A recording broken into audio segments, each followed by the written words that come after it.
Hey guys, welcome to another video. Now today in the news I saw that the great soccer legend Pele, who has colon cancer, well, his medical condition has worsened. Let's take a look at what the news says. So Pele, who is 82 years old, has been battling colon cancer since September of 2021.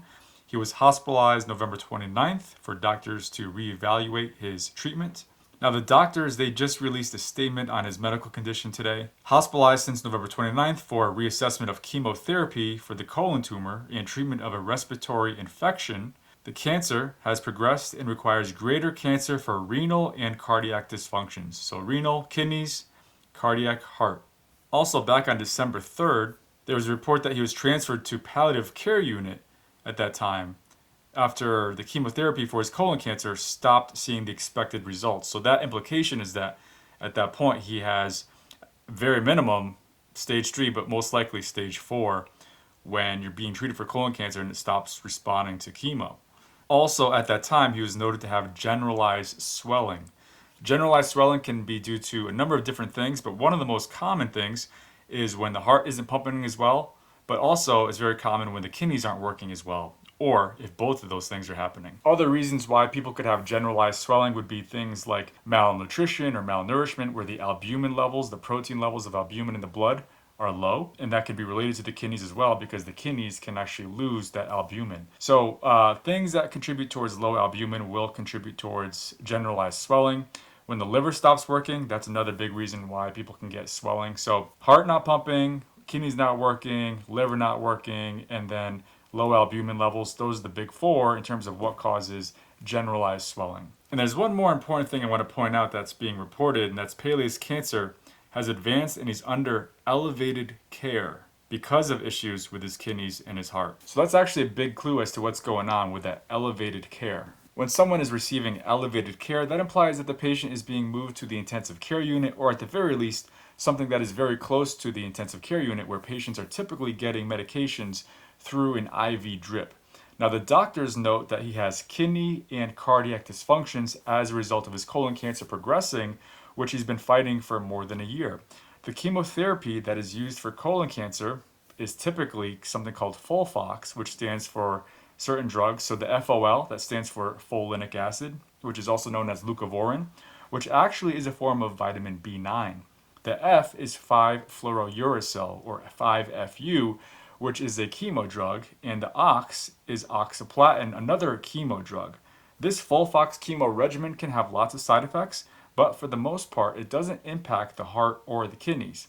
The most common side effects of 5-FU are diarrhea, mucositis, which is soreness in the mouth, temporarily lowered blood counts, for example, lower white blood cell counts, lower hemoglobin, meaning lower red blood cell counts, and lower platelet counts. Now, the most common side effects of oxaliplatin are numbness and tingling of the hands and the feet, which is more likely with longer durations of therapy. It can also cause unusual sensitivity to cold temperatures. What's more likely in Pele's case is that his heart is simply tiring out from the progression of his stage 4 colon cancer, especially at the age of 82. And then you throw in the fact that he's had a recent respiratory viral infection.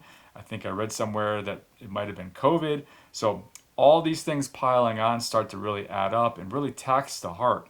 So at age 82, with all these things that is going on in his body, it's really a load for his heart. In a 2016 study that looked at FOLFOX treatment, researchers found that in the 213 participants with stage 3 colon cancer, the 5-year overall survival rate was 78%. They noted that FOLFOX significantly increased the survival rate in people receiving at least 8 cycles. So 80% is the average, but the number goes down the older you are. So there's a difference between treatment of a 40-year-old compared to that of an 82-year-old. The combination of advanced colon cancer, receiving chemotherapy, possibly recent viral infection with COVID, and being 82 years old creates a very stressful situation for the heart, and sometimes the heart just simply tires out. Now, oftentimes when the heart starts to not pump as strong, less blood flow reaches the kidneys, and the kidneys can be very sensitive to that. That's when you start seeing abnormalities in the blood work, like the creatinine levels rising, as well as the blood urea nitrogen levels rising, the BUN. You also have swelling of the body in this scenario, especially in the feet and the lower legs. Now, you can also have fluid buildup in the lungs, making it hard to breathe. Sometimes it's to the point where you need a ventilator to breathe, whether that be a non-invasive ventilator where it's like the BiPAP mask, or an invasive ventilator where the breathing tube goes down the throat. In this scenario where the heart is not pumping well, especially to the point where the kidney function starts to decline, now we need to give a few different types of medication. One is a diuretic medication to help pull fluid out of the body, but this doesn't always work if the kidney function is too bad or very bad. Lots of times we give the diuretic known as Lasix, also known as furosemide, or we sometimes give something that's very similar, something called Bumex, also known as budesonide. Sometimes when there's a lot of fluid in the body and if the blood pressure is low, which is often the case in patients who have heart failure, we give the diuretic in the form of a continuous IV drip in order to minimize significant drops in blood pressure. In extreme cases, dialysis becomes necessary to get that fluid out of the body. The other main way that we treat heart failure patients, especially when their kidneys aren't working well, is to give them medications that stimulate the heart to contract stronger. So these meds are classified as inotropes. Examples include norepinephrine, which is also known as Levophed, and then you have Levophod's twin brother, which is adrenaline, which the real name for that is epinephrine. Now, similar meds that are sometimes used are milrinone and dobutamine.